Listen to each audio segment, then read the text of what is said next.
Cristina, a ti te conoce gente, bueno, seguro tu cara dice, oye, esta chica me suena. A mí no me suena mucho porque no tengo tele. Sé que sales... Haces bien. Bien.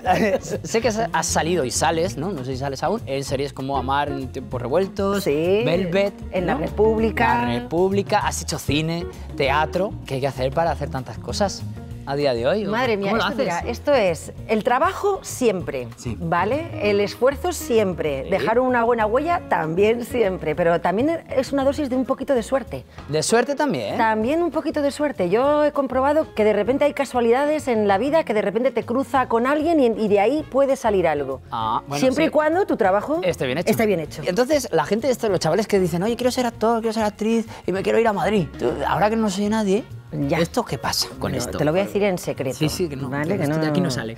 Bueno, realmente yo colaboro con la Escuela de Teatro dando cursos, algún curso de Sí. interpretación para la cámara. Y todos los alumnos que son para tercero, hay algunos siempre que quieren venir a Madrid. Hay que andar con prudencia, hay que tener los pies en la tierra. Es una profesión con un 80 o un 90% de paro, ¿vale? En Madrid, por supuesto. Hay muchas más puertas que tocar. Hay publicidad, hay series, hay castings, o sea, hay muchas más puertas que tocar. Proyectazos. Por lo tanto, muchos más proyectos y muchas más oportunidades, ¿vale? Pero hay no 1 millón, 2 millones para todo, ¿vale? O sea, estás tú y todos los actores de España. Entonces, eso también hay que tenerlo en cuenta. Y estamos a 1h15 en AVE. eso sí, eso es verdad. Y supongo que tú te has formado, te has hecho el músculo en tierras aragonesas y luego has venido aquí. Pues Que aquí eso me es vine. importante, tener Sí. una experiencia, porque Sí. si vienes de nuevas también... Lo mío fue raro porque yo ¿Por qué? me vine porque me enamoré y me vine para acá, para Madrid, y con 39 años. Ya mayor y no conocía a nadie del medio. Entonces empecé un poco como desde cero. Y luego aquí, efectivamente, he hecho más televisión,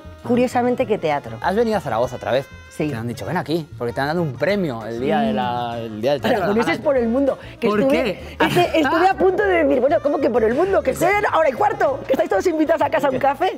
Bueno, Aragoneses por el mundo es un poco por la trayectoria de un aragonés que está fuera de Zaragoza, ¿no? Vale. Pero yo en mi caso, ya también lo expliqué en la gala, antaño, hace 25 años, había compañías que giraban por el mundo. Y eso sí, México, Perú, Venezuela, Sí. Argentina. Y tienes carnet de camión, eres camionera. Soy camionera. ¿Y esto por qué? ¿Y Esto por qué? mola Pues mucho. yo empecé a trabajar en el Nuevo Teatro de Aragón, años ha. Y entonces dijeron, bueno, como íbamos de gira, Sí. y antes no eran cajas negras lo que se llevaba, sino que llevábamos casi teatros ambulantes, mira. se necesitaba para llevar la escenografía una Camiones. furgoneta camión. No era un camión, pero era una furgoneta de más de 3.000 kilos, 500 kilos. Y me dijeron, ¿quién quiere sacarse el carnet? A mí me encantaba conducir, ahora no, ahora lo odio. Pero en aquel entonces me encantaba porque, oye... Sí, cuanto más sepas, Pues 21 años y dije yo, pues yo... Y los camioneros en carretera no sabes cómo flipaban conmigo, con Hombre, 21 años en la imagina, con de el verdad. tatuaje, Yo creo que ¿no? debí de Ahí. ser... Me compraba tatús para ponerlos aquí de broma de cachondeo. Y ahora estamos en un teatro, Ay, hablando sí, de que en es muy este bonito. tan ¿Qué bonito. teatro es este? ¿Qué haces aquí? Cuéntame. porque Bueno, te he visto El un Teatro cartel, ¿no? Infanta Isabel, Sí. que empezamos el 15 de mayo y estaremos hasta el 30 de junio con ¿A El qué hora? Coronel No tiene quien le escriba. ¿Y con esta obra habéis estado en Aragón? Sí, hemos estado en el Palacio de Congresos de Huesca. ¿Por qué? ¿Quién es el director? Carlos Saura. Toma, camarera. Huesca, nos reservaron un sitio allí claro. y dijeron, aquí os dejamos el estreno. Claro. Así que, no, un placer. Se llenó, disfrutamos como locos y luego nos fuimos a Zaragoza al Teatro de las Esquinas. ¿Y vais a volver con Sí, esto? se está hablando y parloteando de que igual volvemos al principal. Pues a ver si podemos ir a verte. Está casi seguro. ¿Sí? Yo creo que sí, por Pues favor. entonces ya sabéis, hay que ir a ver a la Cristina.